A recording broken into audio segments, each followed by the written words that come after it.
Secara geometri, tempat untuk meletakkan titik koordinat dinamakan bidang koordinat. Dalam bidang koordinat, ada beberapa unsur yang harus saja diketahui. Yang pertama, sumbu X dan sumbu Y, di mana masing-masing sumbu memuat bilangan positif dan negatif.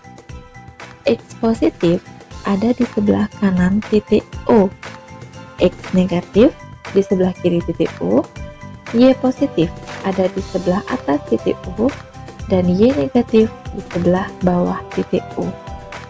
Nah, apakah itu titik O? Titik O adalah titik asal atau titik pangkal sebagai acuan dan sekaligus merupakan titik potong dari kedua sumbu yang ada pada bidang koordinat. Kedua sumbu X dan sumbu Y berpotongan tegak lurus sehingga membagi bidang koordinat menjadi 4 bagian yang disebut dengan kuadran. Kuadran 1 memuat nilai X positif dan nilai Y positif. Sedangkan kuadran 2, X negatif, Y positif. Kuadran 3, X-nya negatif, Y-nya negatif. Dan kuadran 4 memuat nilai X positif dan Y negatif. Nah, sekarang bagaimanakah menuliskan posisi suatu titik pada bidang koordinat? Di sini sudah ada 4 titik, yaitu titik A, B, C, dan D. Dan koordinat titik itu dituliskan sebagai X, Y. Titik A, kalau kita cari nilai X-nya yaitu 5 dan nilai Y-nya yaitu 2, maka koordinat titik A adalah 5,2. Titik B, nilai X-nya negatif 3 dan Y-nya 1, maka koordinat titik B negatif 3,1.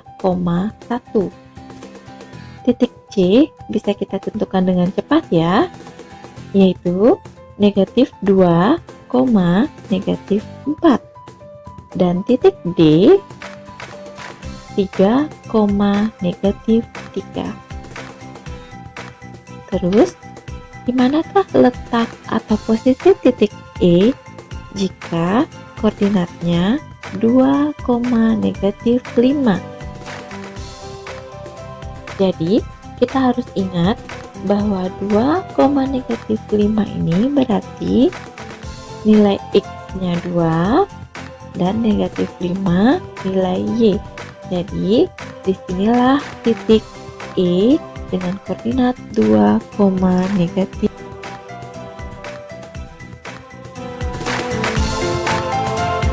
Sekarang, kita akan membahas tentang jarak suatu tempat terhadap sumbu X dan sumbu Y.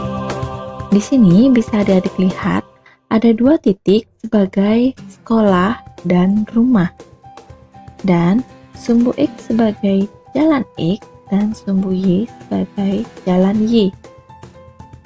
Jarak dari sekolah ke jalan X adalah 2 satuan. Dan jarak dari sekolah ke jalan Y adalah 6 satuan. Sedangkan rumah berjarak 3 satuan terhadap jalan X. Dan berjarak 5 satuan terhadap jalan Y.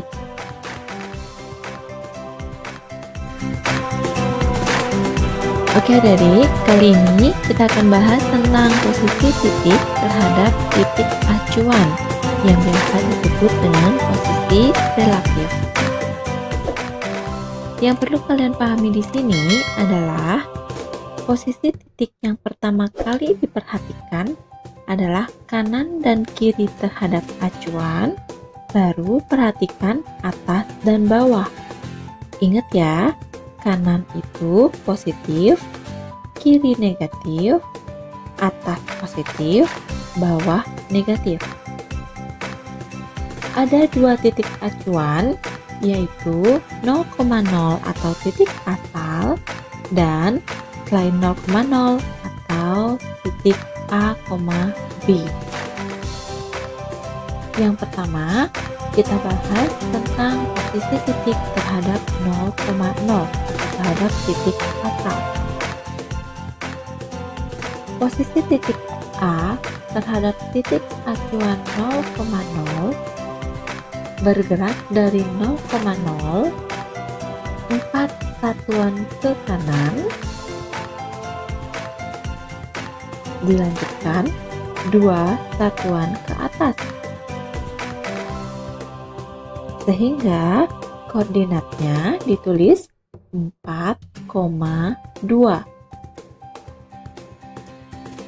Titik B bergerak dari 0,0 5 satuan ke kiri, dilanjutkan 3 satuan ke bawah, sehingga ditulis negatif 5, negatif 3. Secara simpelnya, posisi titik terhadap titik asal sama dengan titik koordinat X, Y yang sudah kita bahas di awal. Masih tentang posisi titik terhadap titik acuan, yang kita bahas kali ini adalah posisi titik terhadap titik acuan A, B. Untuk lebih memahami, perhatikan bidang koordinat ini.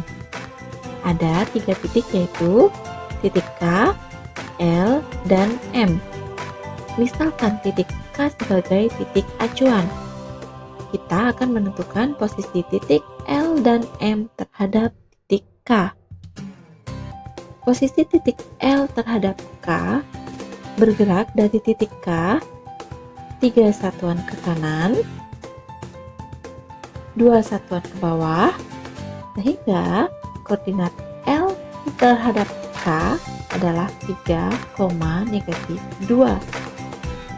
Sedangkan posisi titik M terhadap K sama seperti tadi ya, bergerak dari titik K 2 satuan ke kiri, dilanjutkan 4 satuan ke bawah, sehingga koordinat titik M terhadap K adalah negatif 2, negatif 4.